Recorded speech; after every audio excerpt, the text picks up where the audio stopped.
सुप्रभात मंडळी. आपण बघत आहोत इंडियाज मोस्ट फिअरलेस या पुस्तकातलं प्रकरण दुसरं, म्यानमारमधला सर्जिकल स्ट्राईक, जो जून 2015मध्ये करण्यात आला होता. कालच्या पुढे सुरू करते. या कामगिरीशी सर्व वरिष्ठ अधिकारी संबंधित असल्याने कांगोला जायला निघालेल्या कमांडोजना इम्फालला जाण्यासाठी विमान उपलब्ध करून देण्यात कोणत्याच अडचणी उभ्या राहिल्या नाहीत.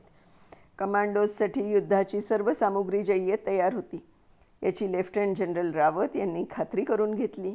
त्यामुळे स्वतःचं पूर्ण लक्ष फक्त स्वतःच्या कामगिरीवरच केंद्रित करणं कमांडोजना सोपं जाणार होतं, लेफ्टनंट कर्नल डेल्टा यांनी सांगितलं. या कामगिरीसाठी निघालेल्या कमांडोचं तिथे वेळेवर पोचणं अत्यंत महत्त्वाचं होतं. बंडखोरांची 3 ठाणी एकमेकांना लागूनच बांधलेली होती. गुप्तचर यंत्रणेहून मिळालेल्या माहितीनुसार त्यावेळी तिथे 120 बंडखोर होते. फक्त 40 कमांडोसह तिथे जाऊन हल्ला करणं शक्य नव्हतं असं नाही, पण त्यात कमालीचा धोका होता. या कामासाठी कमांडोची निवड करायलाही मग लेफ्टनंट कर्नल डेल्टा यांना फारसा वाव नव्हता. कारण या कामगिरीसाठी गरज होती ती फक्त उत्तम कमांडोच नाही तर सर्वोत्तम कमांडोजची. 5 जूनच्या मध्यरात्री धाड घालण्याच्या वेळापत्रकात पुन्हा एकदा बारीक सारीक बदल केले गेले. ते सर्व कमांडोजना पुन्हा नीट समजावून दिले गेले. जी लक्ष्य ठरवली गेली होती त्यांच्यावर 5 जूनला हल्ला करण्याच्या बेत वरिष्ठांच्या संमतीने रद्द केला गेला.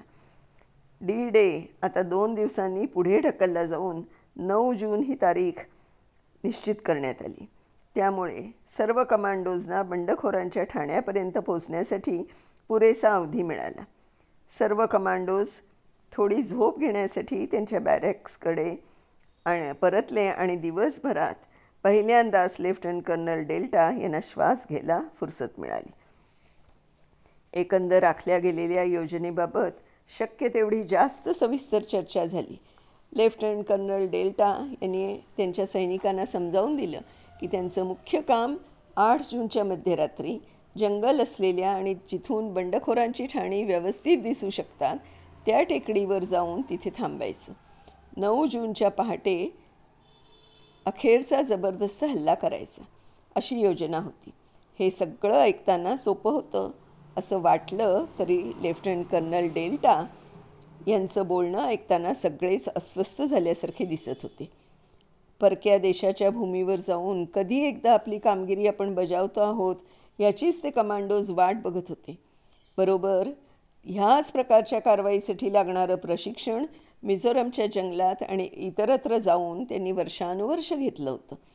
थोड्याशा विश्रांतीसाठी ते सगळे परत जात असताना लेफ्टनंट कर्नल डेल्टा कमांडोजकडे बघत म्हणाले आणि बघतच राहिले, भारताच्या स्पेशल फोर्सेसमध्ये केवढी प्रचंड क्षमता आहे हे देशाला दाखवून देण्यासाठी त्यांची ही सगळी माणसं सज्ज झालेली होती.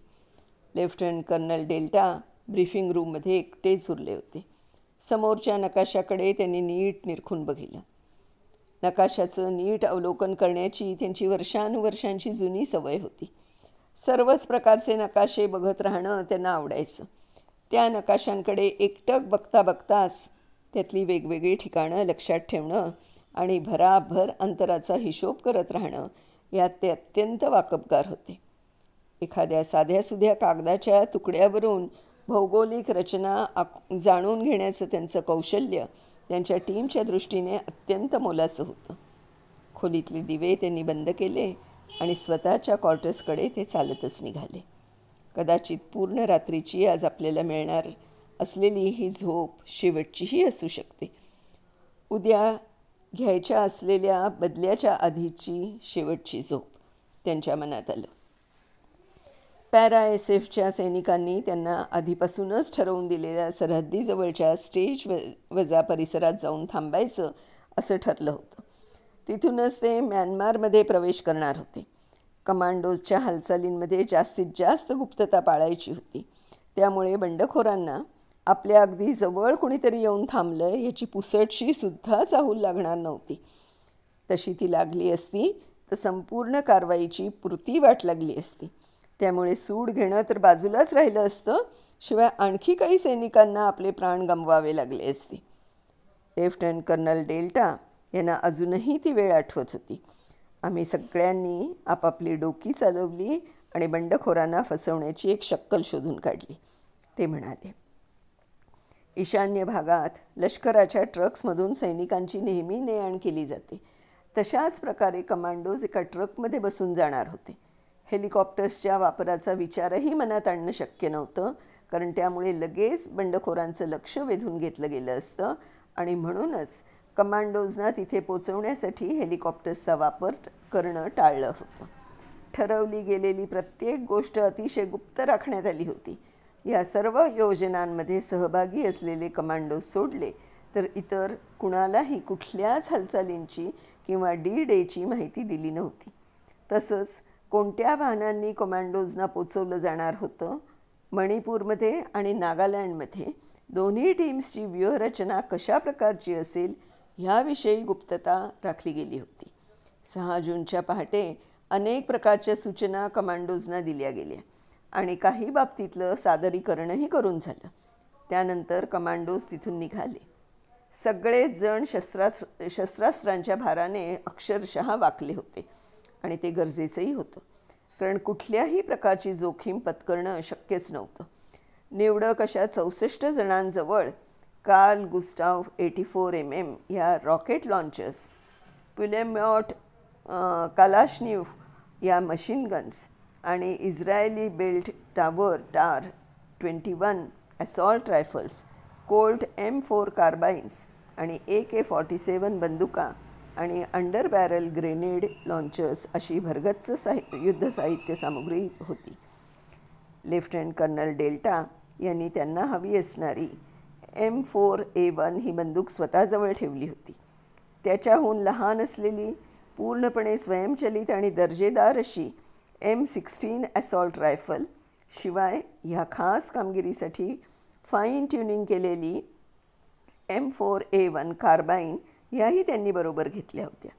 वजनाला हलकं असणारं, घातक शक्तीने परिपूर्ण आणि जवळच्या आणि मध्यम अशा दोन्ही अंतरांसाठी उपयुक्त असणारं हे शस्त्र जगभरातल्या सर्व दर्जेदार पथकांच्या पसंतीला उतरलेलं आहे. अमेरिकन लष्करात सर्वत्र वापरलं जाणारं हे शस्त्र प्रायमरी इन्फंट्री वेपन म्हणून वापरलं जातं. लेफ्टनंट कर्नल डेल्टा यांनाही चटकन सज्ज होणारं, तातडीनं प्रत्युत्तर देणारं हे शस्त्र खूप उपयुक्त वाटलं. या हल्ल्यासाठी सज्ज असणाऱ्या कमांडोज जवळच्या शस्त्रसंभारात इस्रायली युजी सायलेन्स्ड सबमशीन गन्स पण होत्या. त्यामुळे बंडखोरांच्या कॅम्प्स बाहेरच्या पहारेकऱ्यांना अलगद टिपता आलं असतं. गॅलिल 7.62 mm स्नायपर रायफल्सचाही त्यांच्या जवळच्या शस्त्रांमध्ये समावेश होता. SF-च्या टीम्स लष्करातल्या सर्वोत्तम शस्त्रसज्ज टीम्स असतात आणि ह्याचा प्रत्यय त्या दिवशी आलाच. त्या दिवशीही त्यांनी भरपूर शस्त्रसाठा आणि दारुगोळा स्वतःजवळ ठेवलेलाच होता, कारण बंडखोरांना जास्तीत जास्त शासन करायचं ठरलं होतं. कमांडोजनी त्यांच्या रायफल्स खांद्याला अडकवणं टाळलं होतं, कारण हातातल्या शस्त्राने लगेच प्रत्युत्तर देता येतं. म्हणूनच ते खांद्याला न अडकवणंच त्यांना अधिक सोयीचं होत असे. गोळीबार करताना या गोष्टीला फार महत्त्व होतं. या सर्व शस्त्रांबरोबरच सैनिकांच्या पाठीवरच्या बॅग्समध्येही जास्तीची युद्धसामुग्री आणि दारुगोळा भरलेला होता. शिवाय लढाईच्या काळात गरजेचा असणारा अन्नसाठा, औषधं आणि पाणी हे सगळंही त्यांच्याबरोबर होतंच. ते सर्व सैनिक हलक्या फुलक्या सामानासकट स्वतःचा प्रवास करू शकणारच नव्हते. स्वतःच्या जवळचं शस्त्रांचं वजन सोडून शिवाय आणखी 40 किलो सामान त्यांच्याजवळ होतं. एवढ्या सगळ्याचा भार पेलत ते सर्वजण त्यांना म्यानमारच्या सरहद्दीजवळ घेऊन जाणार असलेल्या आणि इंजिन्स आधीपासूनच चालू असणाऱ्या ट्रक्सकडे निघाले. ते सर्व ट्रकमध्ये चढणार तेवढ्यात लेफ्टनंट कर्नल डेल्टा यांनी त्यांच्या हातातली त्यांची M4 त्यातल्या एका कमांडोच्या हातात दिली.